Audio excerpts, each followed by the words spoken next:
El Día de la Madre fue como una puesta en escena bien ensayada. Todos con nuestras sonrisas falsas, nuestros platos llenos, y mamá en el centro del escenario.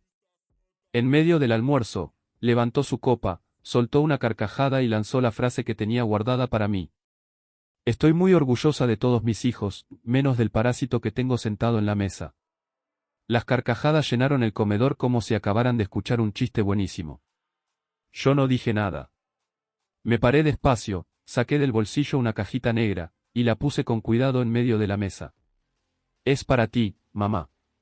Feliz Día de la Madre. Y sin decir una palabra más, me di media vuelta y salí de la casa. Cuando la abrió, gritó. Lo supe sin necesidad de mirar atrás. Antes de irme, me había parado frente al espejo. Camisa azul bien planchada, pantalones negros, el reloj viejo de mi papá abrochado en la muñeca. Me quedé ahí, un rato, tratando de encontrar algo en mí que él hubiera visto. Algo que explicara por qué él creía en mí, aunque ella nunca lo hiciera. Respiré hondo. En el bolsillo de mi chaqueta, la caja se sentía como si pesara 1 tonelada. La toqué de nuevo, por pura ansiedad, aunque ya la había revisado 1000 veces esa mañana. Ahí adentro iba todo lo que me había callado por años. Dolor. Verdades. Traición. Todo empaquetado en esa caja de regalo que nadie esperaba. Cada año era igual, el almuerzo obligatorio en casa de mamá. Esa casa donde fingíamos ser una familia funcional mientras todos interpretaban sus papeles.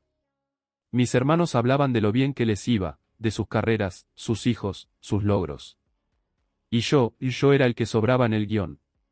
El que no encajaba. El eterno chiste. El fracasado. Pero ese año, algo en mí cambió. Ya no iba a quedarme callado. Ya no. La casa estaba igual que siempre, enorme, brillante, helada. El BMW nuevo de Santiago relucía en la entrada como trofeo. Nina seguro ya estaba dentro, organizando todo con ese aire de asistente ejecutiva de mamá. Y yo llegaba en un Uber, porque el Corolla se negó a encender justo cuando más lo necesitaba. Así era mi vida, un paso adelante, 2 para atrás. Santiago era el cirujano top de la ciudad, con su bata blanca y su ego gigante. Nina tenía una agencia de marketing y una vida de revista. Los dos casados, con hijos, casas con jardín, todo en su lugar. Y yo era el que, según mamá, seguía perdido a los 35, como si no hubiera estado partiéndome el lomo en 3 trabajos solo para no hundirme, como si el colapso no hubiera empezado por ella. Toqué el timbre. Desde adentro se escuchaban voces, risas, el tintinear de copas, y ese olor a comida casera que mamá solo cocinaba cuando había gente para aplaudirle. Empujé la puerta y entré. Nadie vino a saludarme. Nadie lo hacía nunca. Miren quién se dignó a aparecer. El artista, dijo Santiago apenas me vio. Esa sonrisa suya siempre fue más cuchillo que gesto amable. Pensamos que te habías quedado atrapado en una de tus musas. Él sabía bien que dejé de pintar hacía años. Que vendí todo cuando perdí el departamento. Pero ese apodo de artista fracasado le venía como anillo al dedo para recordarme dónde estaba, según ellos, abajo. Llego justo a tiempo, contesté mientras me sacaba la chaqueta. La caja negra seguía en mi bolsillo, apretada contra mi pierna. Nina se me acercó con una copa de vino barato. El bueno, claramente, lo reservaban para ellos. Mamá está terminando de arreglarse, dijo, con ese tono pasivo-agresivo que tenía solo para mí. ¿Te importaría ayudarme con la mesa? Los niños están afuera con Alfonso y Reina. Ya sabes, los esposos ideales. Alfonso, anestesiólogo, colega de Miguel. Reina, heredera de una cadena hotelera. Y yo, soltero, sin hijos, trabajando como suplente en escuelas públicas, vendiendo arte digital online cuando salía algo. Mientras ponía los cubiertos, me vino de golpe el recuerdo de una noche que me marcó. Tenía 18 años. Había recibido la carta, beca completa en la Academia Nacional de Artes. 1 de 8 en todo el país. Pensé que mamá estaría orgullosa. Temblando de emoción, le mostré la carta. Arte. Dijo arrugando la nariz. ¿De verdad crees que eso es una carrera? Santiago ya va en segundo de medicina, Nina entra a administración, y tú, ¿quieres dibujar? Es una beca completa, mamá. No seas ridículo. Necesitas una carrera real. Algo que te dé futuro. Una semana después, la academia llamó. Había habido un error. Alguien dijo que yo acepté otra oferta y cancelaron la beca. Nunca supe quién fue. Hasta muchos años después. La puerta del cuarto se abrió y ahí apareció ella. Impecable. Siempre controlando cada detalle. Peinada, maquillada, perfecta. Vestido caro. Sonrisa de hielo. Mis amores, dijo, abrazando primero a Nina, después a Miguel. Cuando llegó a mí, apenas una palmada en el hombro. Veo que decidiste unirte a nosotros este año. Como si me hubiera desaparecido. Como si no hubiera estado ahí, año tras año, escuchando sus comentarios, aguantando el vacío. No me lo perdería por nada, mamá, le dije. Y por primera vez, no estaba mintiendo. La comida fue un déjà vu. Santiago hablando de su clínica boutique, Nina nombrando marcas y clientes importantes, los niños celebrados como genios por sacar un 7. A mí nadie me preguntó nada. Y eso, la verdad, fue un alivio. No les iba a contar que, después de años, finalmente conseguí trabajo como profesor de arte. Ni que vendí 2 cuadros. Ni que estoy juntando para un lugar propio. No les iba a regalar nada. No les iba a dar ni una sola pieza de mi esperanza. No más. Cuando llegó el momento del postre, supe lo que venía. Siempre era igual. Mamá se puso de pie, levantó su copa como si estuviera en una ceremonia oficial, y tomó su tono de directora de escuela jubilada, ese que te hacía sentir regañado aunque no hubieras hecho nada. Quiero proponer un brindis, anunció, como si no lo hiciera cada año. Por mis maravillosos hijos. Por Miguel, que acaba de inaugurar su segunda clínica. Por Nina, cuya agencia fue premiada a nivel nacional. Y por mis nietos, que son, sin duda, lo mejor que he hecho en esta vida. Hizo una pausa. Todos sabíamos lo que venía después. Era parte del show. Estoy orgullosa de todos mis hijos. Y entonces me miró. Esa sonrisa suya, fría y filosa, me atravesó como una cuchilla. Excepto del parásito que está en esta mesa. Risas. Las de siempre. Santiago casi se atraganta de la risa con su copa. Nina se tapó la boca fingiendo incomodidad, pero sus hombros no mentían. Incluso los esposos se unieron a la burla como si fuera parte del libreto familiar. Solo los niños se quedaron en silencio, confundidos, demasiado chicos para entender que aquella broma era, en realidad, veneno. No era la primera vez que me llamaba así frente a todos. Mi parásito, su apodo preferido desde que papá murió. Era su forma de recordarme que, según ella, yo no valía lo mismo que los demás. Que nunca estuve a la altura. Que no aportaba nada. Pero esa fue la última vez que lo escuché sin hacer nada. Me levanté despacio. Todos esperaban que hiciera lo de siempre, bajar la cabeza, sonreír con incomodidad, lanzar alguna frase para quitarle hierro al momento. Algo como, bueno, al menos soy un parásito puntual. Pero esta vez no. Esta vez tenía algo más que palabras. Metí la mano en mi bolsillo y saqué la caja negra. La sostuve un momento. Pesaba poco, pero se sentía como si cargara toda mi historia dentro. La dejé sobre la mesa, entre el flan casero y la ensalada de frutas, como si fuera otro plato más. Para ti, mamá, dije con una calma que ni yo sabía que tenía. Feliz Día de la Madre. Y me fui. Sin mirar a nadie. No recogí mi chaqueta. No dije adiós. Caminé directo hacia la puerta, dejando detrás ese comedor congelado en el silencio. Y entonces llegó el grito. Agudo. Brutal. El grito que me confirmó que ella había abierto la caja. Que lo había visto. Que entendía, al fin, que yo lo sabía todo. Ya en la calle, el sol de mayo me dio en la cara como si el universo me diera permiso para respirar por primera vez. Me detuve un segundo en la acera. Escuché más gritos desde la casa, pero no me volteé. Mi celular empezó a vibrar en el bolsillo. Lo ignoré. Seguí caminando, sin rumbo, como si el cuerpo supiera a dónde quería ir antes que yo. 10 llamadas perdidas de Nina. 7 de Miguel. Un número desconocido, seguramente mi madre desde otro teléfono. Apagué el celular. Caminé casi una hora, sin dirección, solo sintiendo la ligereza de no tener que fingir más. Lo que había en esa caja, no fue un arrebato. Fue un trabajo lento, silencioso.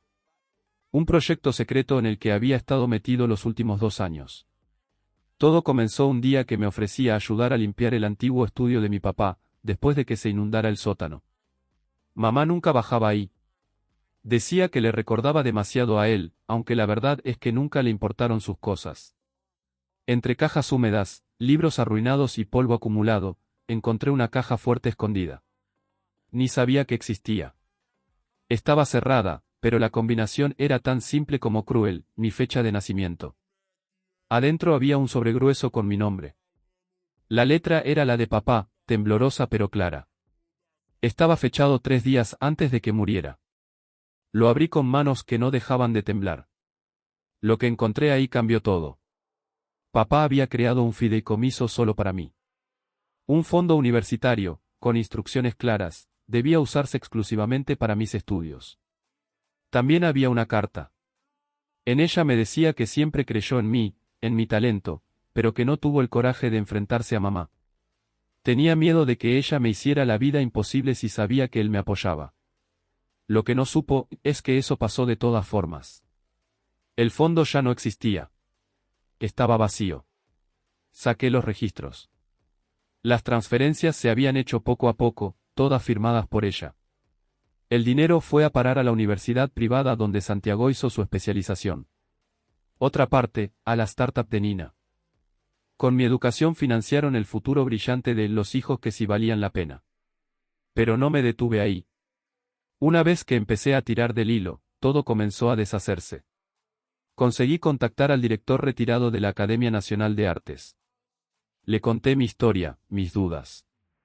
Y él me confirmó lo que ya sospechaba. La persona que llamó para cancelar mi inscripción fue mi madre. Tenían la grabación. Un procedimiento inusual, pero estaba en sus archivos. Me la envió. La escuché 1000 veces. Su voz era clara como el agua. Mi hijo ha decidido que lo mejor es seguir un camino más responsable. El arte es un pasatiempo, no una profesión. Y había más. El testamento de mi padre, por ejemplo. Resulta que fue modificado después de su muerte. La casa en la playa que él quería dejarme a mí, terminó en manos de Nina. El pequeño taller de arte que él empezó a construirme en el jardín, lo demolieron al mes de enterrarlo. En su lugar, mamá mandó hacer la piscina que Santiago tanto quería. La última pieza del rompecabezas me llegó hace 6 meses, cuando recibí una llamada del hospital. Era mi tía Reina, la hermana de papá. Estaba en fase terminal. Cáncer. Quería hablar conmigo antes de irse. Me confesó que siempre supo cómo me trataba mamá, pero que papá le había hecho prometer que no se metiera. Tenía miedo de que si alguien intervenía, la situación se volviera aún peor para mí. Y lo fue. Igual lo fue. Tu madre siempre te vio como una amenaza, me dijo tía Reina con esa voz quebrada que tenía en sus últimos días. Siempre fuiste el favorito de tu padre, aunque él intentara disimularlo. Veía en ti todo lo que él había dejado atrás, su propio talento. Me entregó un sobre con fotos viejas. En una de ellas, mi papá aparecía frente a un caballete, pinceles en mano. Era un paisaje marino, lleno de color y movimiento. Nunca lo había visto antes. Tu padre era un artista increíble, dijo Reina, con una tristeza que parecía venir de muy atrás. Pero dejó de pintar cuando conoció a tu madre. Ella le metió en la cabeza que eso no era una vida. Que el arte era una pérdida de tiempo. Lo empujó a los negocios, porque eso era más respetable. Nunca volvió a pintar después de casarse con ella. De pronto todo empezó a encajar. Yo no era solo una decepción para mi madre. Era un espejo. Un recordatorio constante de lo que mi padre pudo haber sido si no hubiera elegido a ella. Cada vez que me veía con un pincel, lo que realmente veía era el reflejo de la vida que él no vivió. Y eso no lo podía soportar. El día que Reina murió, encontré otro sobre entre mis cosas al salir del hospital. Dentro había una memoria USB. Una grabación. Era una conversación entre Reina y mi madre, de muchos años atrás, justo cuando terminé la secundaria. El audio no era perfecto, pero las palabras eran claras como el agua. No voy a dejar que arruiné su vida como casi lo hizo Manuel, decía mi madre, con esa voz que usaba cuando creía tener la razón absoluta. El arte no alimenta a nadie. Y si tengo que cerrarle cada puerta que se le abra, lo haré. No voy a criar a otro soñador inútil. Pero es su pasión, Anita. Tiene talento de verdad. Manuel lo sabía, respondía mi tía, con una mezcla de rabia y compasión. Manuel era un tonto sentimental. Yo soy práctica. Santiago y Nina van por el buen camino. No voy a permitir que éste se desvíe. Ahí estaba. Duro. Desnudo. Mi madre no solo destruyó mis oportunidades. También destruyó las de mi padre. Y lo hizo con toda intención. Lo más trágico es que ni Santiago ni Nina sabían nada. Para ellos, yo seguía siendo el hermano menor que nunca se esforzó lo suficiente. El que tiró sus oportunidades por la borda. El parásito. Durante meses, reuní pruebas. Cada transferencia sospechosa. Cada carta de rechazo que había recibido después de que supuestamente ya me habían aceptado. Grabaciones. Conversaciones. Incluso los recibos de las facturas médicas de papá, que pagué solo, mientras mis hermanos estaban ocupados y mi madre se paseaba por el Mediterráneo en un crucero. También incluí las cartas de las galerías que me rechazaron de golpe, siempre con el mismo patrón. Alguien había llamado antes, advirtiendo que yo era poco confiable. Que era un fraude. Todo eso, todo, lo puse en esa pequeña caja negra. La que dejé en la mesa del almuerzo. La caja que lo cambió todo. Cuando finalmente volví a encender mi teléfono, tenía decenas de mensajes. El primero fue de Miguel. ¿Qué demonios hiciste? Mamá está fuera de sí. Necesitamos hablar. Ya. El siguiente, de Nina. No puedo creer lo que mostraste. ¿Es verdad todo eso? Por favor, llámame. Después vinieron los mensajes de mi madre. Uno tras otro. Primero una amenaza. Retira esas mentiras o te vas a arrepentir. Después, el chantaje emocional de siempre. Estás enfermo. Necesitas ayuda. Y finalmente, la súplica. Por favor, no muestres esto a nadie más. Hablemos. Pero ya era tarde. Había enviado copias de todo. A la familia extendida, a los amigos cercanos, incluso a los socios de Nina y algunos colegas de Miguel. Ya no había vuelta atrás. La verdad estaba suelta, y no pensaba enjaularla otra vez. Mi última parada ese día fue el cementerio. Fui a ver a papá. Dejé un ramo de flores silvestres sobre su lápida, las mismas que él me enseñó a pintar cuando era niño. Perdón, papá, le dije, con lágrimas cayéndome por la cara. Perdón por no haber visto todo esto mientras estabas vivo. Perdón por no haberte salvado también. Justo entonces, sonó mi teléfono. Un número desconocido. Por alguna razón, contesté. Hola. Santiago. Dijo una voz de mujer. Me sonaba familiar. Soy Yolanda, la asistente de la Galería Wellington. Nos conocimos hace años, cuando trajiste tu portafolio. Sí, la recordaba. Amable. Genuina. Fue una de las pocas personas que realmente pareció emocionada con mi trabajo, antes de que la galería me diera la espalda sin explicación. Tu madre vino a verme hoy, dijo. Estaba alterada. Hablaba sobre una caja, documentos. Nos mostró una grabación donde ella nos amenazaba. Dijo que estaba arrepentida, o al menos lo parecía. Me pidió que te llamara. El dueño quiere hablar contigo.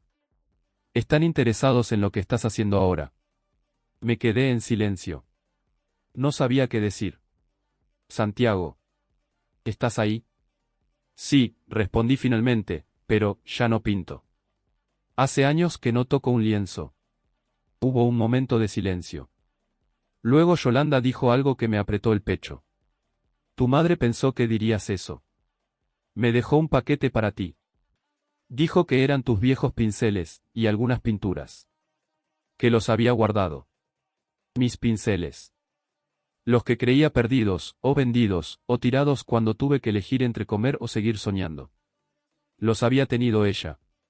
Todo este tiempo. ¿Por qué ahora? Le pregunté, aunque en el fondo, y ya sabía la respuesta. Dijo algo sobre una caja negra. Que lo cambió todo.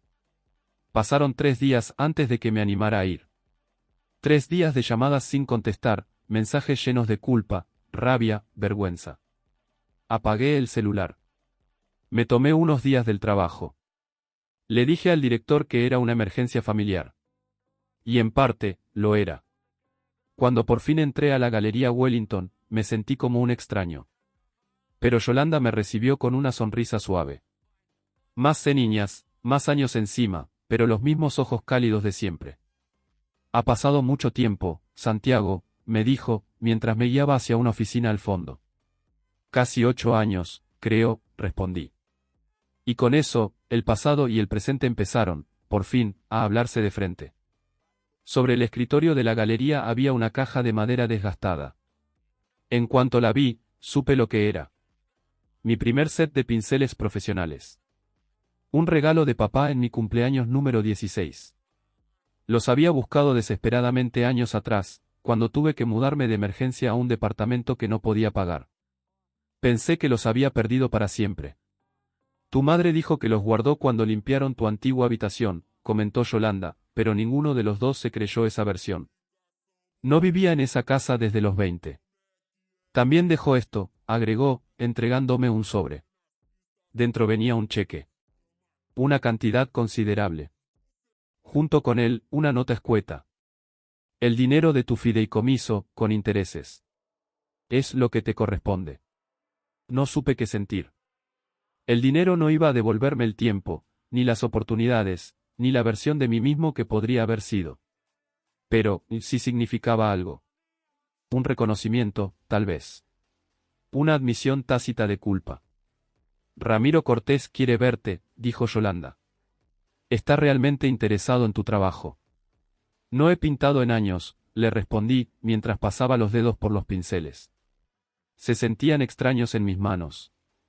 Como viejos amigos a los que abandoné cuando más me necesitaban. Lo sé, dijo ella. Pero vio tus obras antiguas, las que guardamos en los archivos desde que viniste aquella vez. Dice que hay algo en ellas, algo único. La sola idea de volver a pintar me parecía irreal. Como si me ofrecieran subir a un escenario que ya no existía. Ese sueño lo había enterrado con todos los otros. Mientras trataba de decidir qué decir, mi teléfono vibró. Lo había encendido solo para llegar hasta la galería con el GPS. Era un mensaje de Miguel. Necesitamos hablar. Estoy en el café de la esquina de tu trabajo. Por favor. Le mostré el mensaje a Yolanda. Las conversaciones difíciles me están persiguiendo. Anda, dijo, envolviendo los pinceles con cuidado. Esto te esperará. No hay prisa. Ni fechas límite. El café estaba prácticamente vacío. Lo vi sentado al fondo, con la cabeza agachada y el ceño fruncido. Miguel, el siempre perfecto, siempre impecable Miguel, tenía la barba crecida, la camisa arrugada, y la mirada de alguien que llevaba días sin dormir. Me senté frente a él sin decir nada. Vi todo, empezó, luego de una larga pausa. Los papeles, los audios, todo. ¿Y por qué nunca dijiste nada? ¿Tú me habrías creído? No respondí. Él tampoco esperaba que lo hiciera. Probablemente no, admitió. Era más fácil seguir creyendo su versión. Que tú eras, y ya sabes. El vago. El rebelde. El parásito, completé. Asintió, sin excusas. Lo siento. De verdad. Lo que hizo mamá, es monstruoso. No solo contigo. A todos. Nos hizo cómplices sin darnos cuenta. Me contó lo que pasó después de que salí de la casa. Mamá gritó que todo era falso, que yo estaba inventando todo por rencor. Pero cuando Santiago empezó a leer los documentos por su cuenta, el guión se vino abajo. Cuando vi que usó tu fideicomiso para pagar mi especialización, sentí como si me patearan el estómago, me confesó. Yo pensaba que había sido un préstamo de sus ahorros. Que lo había devuelto. Pero no, ¿verdad?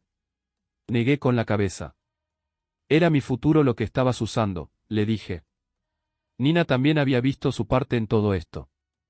El capital para su agencia también salió de ese fondo. Mi futuro, financiando los suyos. Nina está destrozada, siguió Miguel. No para de llorar. Su esposo está indignado. Cree que tenemos que compensarte de alguna forma. Yo también. No quiero su dinero, le respondí con firmeza. Lo sé. Se trata de algo más que eso. Se trata de lo que podríamos haber sido, si las cosas hubieran sido diferentes. Me dijo que mamá había desaparecido la noche anterior. Dejó una nota. Nada dramático. Solo decía que necesitaba pensar. Antes de irse, hizo una serie de llamadas. Una de ellas fue a la galería. Era como si quisiera deshacer todo lo que había tejido con tanto cuidado, pero sin enfrentarse a mí directamente. ¿Y ahora qué? Me preguntó Miguel, y por primera vez lo vi realmente perdido. No lo sé, le dije con honestidad. No tengo un plan maestro. No estoy buscando venganza. Solo necesitaba que la verdad saliera a la luz. Que ustedes la vieran. Que yo la viera también. Nos quedamos en silencio. Dos hermanos que apenas se conocían, sentados frente a frente, separados por años de resentimientos fabricados. Papá estaría orgulloso de ti, dijo finalmente. Por no rendirte. Por tener valor. Por tu arte. Sentí las lágrimas asomando, pero no las dejé caer. Nunca lo sabremos. Yo sí, insistió, y me tendió la mano. Estoy orgulloso de llamarte mi hermano. No la tomé enseguida. Todavía había muchas heridas abiertas. Pero eventualmente, se la estreché. Brevemente. No era perdón. Aún no. Pero era un comienzo. Una semana después, recibí una carta certificada. Venía desde algún lugar costero. Era de mi madre. No pedía perdón, por supuesto. Nunca fue de esas. Pero reconocía sus decisiones. Admitía haber tomado caminos equivocados. Decía que me dejaba la casa de la playa. Esa que papá me había destinado y que ella se quedó. También mencionaba que había hablado con otras galerías, que esperaba que pudiera entender que él lo hizo todo por mi bien. El clásico cierre de su historia, justificando lo injustificable hasta el final. Algunas personas no cambian. Nunca. Pero yo sí. Con el tiempo, volví a pintar. Al principio, torpemente. Luego, con más seguridad. Como si mi cuerpo recordara lo que mi alma había olvidado. Yolanda tenía razón. La Galería Wellington estaba interesada. Muy interesada. Mis nuevas obras llevaban cicatrices. Llevaban verdad. Dolor, sí. Pero también liberación. Y, por primera vez en mucho tiempo, me sentí completo. Nina y yo empezamos a vernos de vez en cuando. Al principio, esos almuerzos eran incómodos, llenos de silencios y preguntas no formuladas. Pero con el tiempo, empezaron a sentirse más fáciles. Más reales. Sin filtros ni guiones familiares. Santiago me invitó a su casa un sábado. No para una comida formal. Solo para estar. Para conocer bien a sus hijos, esta vez sin la sombra constante de mamá interfiriendo, torciendo todo lo que éramos. Pasamos la tarde hablando de mi trabajo, y les mostré algunas técnicas básicas de dibujo. El mayor, para sorpresa de todos, tiene un talento natural para el arte. ¿Quién lo hubiera dicho, no? Mi madre, volvió, eventualmente. Nadie dijo la palabra perdón. Nunca fuimos ese tipo de familia. No hubo reconciliación cinematográfica. Y dudo que alguna vez la haya. Hay heridas que no cierran del todo. Hay traiciones que, por más que se entiendan, no se olvidan. Pero lo cierto es que todo cambió. La dinámica, el silencio, la carga. Ya no soy el chiste fácil en la mesa. Ya no soy el parásito. Soy Santiago. El artista que, por fin, encontró su voz. Un año después de aquel famoso almuerzo, vendí mi primera colección completa a una galería importante. La titulé La Caja Negra. 10 cuadros que contaban una historia, la mía. Una historia de manipulación, de pérdidas, y de una redención que casi no sucede. Mamá no fue a la inauguración. Mis hermanos sí. En el centro de la galería colgaba el corazón de la colección, una recreación del cuadro perdido de mi padre. Lo hice basándome en las fotos que me dio la tía Reina. Lo firmé con nuestros dos nombres. A veces me pregunto qué habría pasado si nunca hubiera abierto esa caja fuerte en el sótano. Si me hubiera quedado en la ignorancia, arrastrando la culpa de un fracaso que nunca fue mío. Si hubiera seguido creyendo esa historia que me vendieron.